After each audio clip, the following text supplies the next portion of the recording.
27 রাইতে আমি দোয়া করে কই আল্লাহ, 27 রাইতে দোয়া করে কই রাহেন ভাই আমার এই কামটা করে দেন ভাই। আমি নামাজ পড়ে আমার লাগে দোয়া করি ভাই। আমি রাস্তায় কাতারের রাস্তায় কান্দি, নামাজ পড়ে কান্দি। আমার চোখের পানি শুধু স্বয়ং আল্লাহ ছাড়া আর কেউ নেই। আল্লাহ তুমি রাহেন ভাইরে দিয়ে আমার এই কামটা তুমি করাই দেবেন না। আমি একটু প্রবাসী হিসাবে আল্লাহ আমার 4টা ফ্যামিলি রাস্তায় নামাজ হয়ে গেছে আল্লাহ। আমি কার কাছে বলি আল্লাহ, আল্লাহ তুমি আমার এই রাহান ভাইরে দিয়ে আমার এই কামটা তুমি করাই দিও আল্লাহ। আল্লাহ রাহান ভাইরে উসিলা করাই তুমি আমার এই কামটা করাই দিও আল্লাহ। তুমি আমার জীবনটারে তুমি বাঁচাই আল্লাহ। আল্লাহ 4টা ফ্যামিলি আজকে রাস্তার মধ্যে আল্লাহ। আমি একটা প্রবাসী হিসাবে রাহান ভাইয়ের কাছে এই জিনিসটা চাই আল্লাহ। আল্লাহ তুমি রাহান ভাইরে দিয়ে আমার এই কামটা তুমি করাই দিও আল্লাহ। আমি একটা প্রবাসী হিসাবে আল্লাহ আমার 4টা ফ্যামিলি রাস্তায় নামাজ হয়ে গেছে আল্লাহ।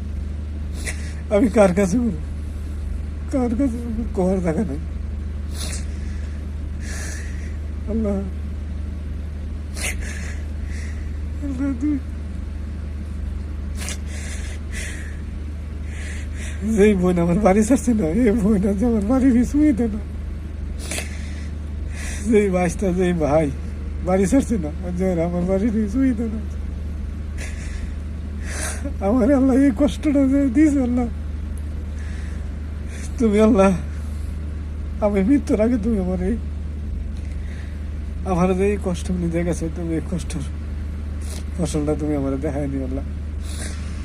আল্লাহ রাহান ভাইরে তুমি, সৈয়দ রাহান ভাইরে তুমি হায় দারাজ করো, আমার এই কামটা যাতে করে দেয়, আমার এই কামটা যাতে রাহান ভাই করে দেন আল্লাহ। তুমি তাহলে নেক হায় দারাজ করো রাহান ভাই।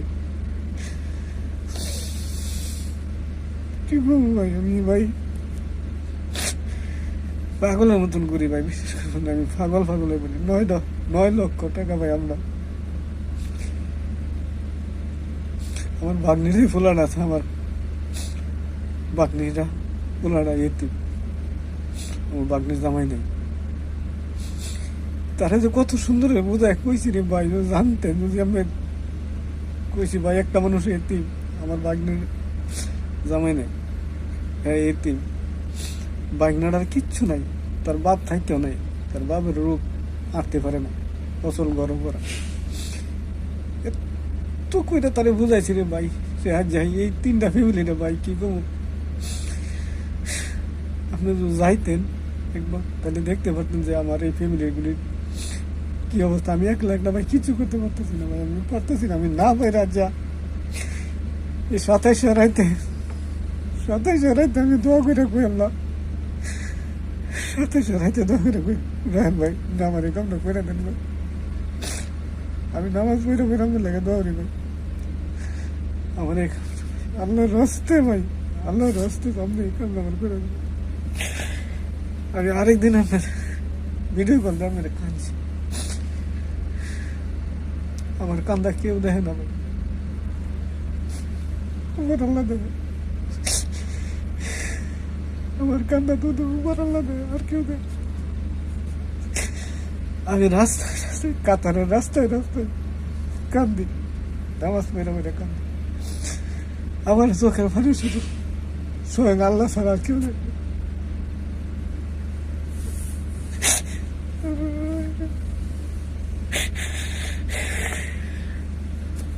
সে আমার জীবনটারে ধ্বংস করে তুই গেছে, আমার জীবনটারে ধ্বংস করে। আপনি যদি নাও পারেন ভাই এই ভিডিওটা আপনি সোশ্যাল মিডিয়া থেকে আপনি ভাইরাল করে দেন, আপনি ভাইরাল করে দেন, আপনার মতন আরেকজনে হয়তো করতে পারবো, আপনি করতে পারবেন ভাই, আমি জানি ভাই। আপনারা সাংবাদিকরা সব করতে পারেন। আসসালামু আলাইকুম, আশা করি সবাই ভালো আছেন।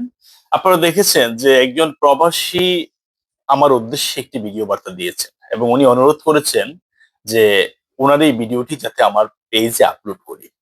এবং উনি আমার কাছে সাহায্য চেয়েছেন। আমি খুবই দুঃখের সাথে বলছি যে আসলে ভাই, আমার আপনাকে এই ব্যাপারে সর্বোচ্চ সহযোগিতা করার কোনো সুযোগ নেই।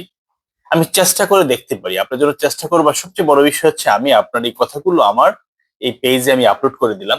আমি বিশেষভাবে অনুরোধ করব আমার প্রবাসী ভাইদেরকে এবং দেশের ভাইদেরকে যে আপনারা এই ভিডিওটি সবার মাঝে ছড়িয়ে দিয়ে, যে এলাকাতে এই ঘটনাটি ঘটেছে অন্ততপক্ষে এই এলাকার থানা এবং এই জেলার এসপি মহোদয় এবং ওইখানের যারা বর্তমান নির্বাচিত সরকারের যে প্রতিনিধি যারা আছেন তাদের দৃষ্টিগোচর হয়, অথবা আমি মাননীয় প্রধানমন্ত্রীর দৃষ্টি আকর্ষণ করছি যে একজন প্রবাসী আপনারা দেখেন কিভাবে কান্না করেছে, এবং উনি বর্তমানে বাঁচা মরা সমান, উনি কোনো রকম বেঁচে আছেন।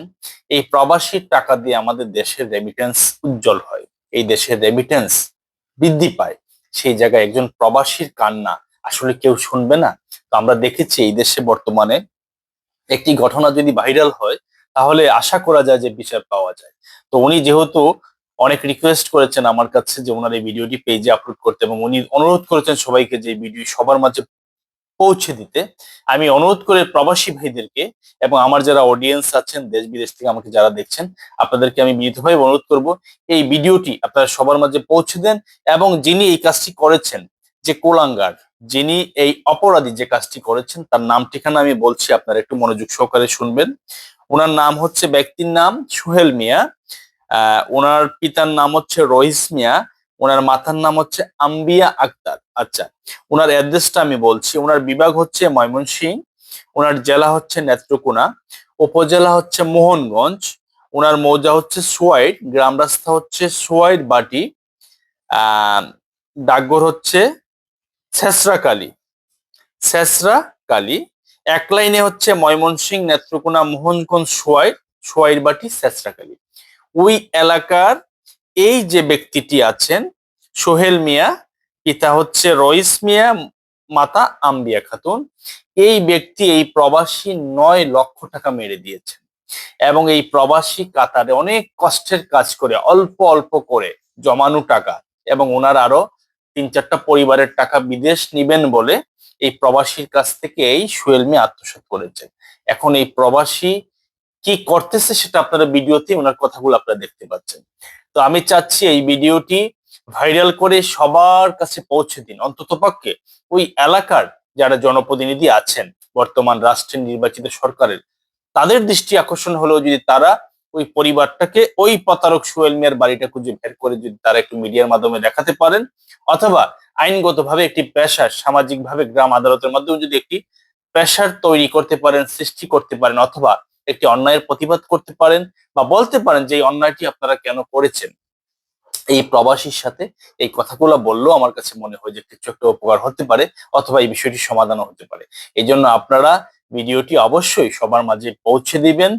আমি আমার জায়গা থেকে চেষ্টা করেছি, আর বিশেষ করে আমি প্রধানমন্ত্রীর দৃষ্টি আকর্ষণ করছি যে কোনো না কোনো ভাবে যদি এই ভিডিওটি ওনার কাছেও পৌঁছায়, তাহলে উনি অন্ততপক্ষে, উনি অনেক দরদি মানুষ, উনি এই প্রবাসীর কান্নাটা উনি উনি শুনবেন এবং শুনে সর্বোচ্চ ব্যবস্থা নেবেন। সবাই ভালো থাকবেন।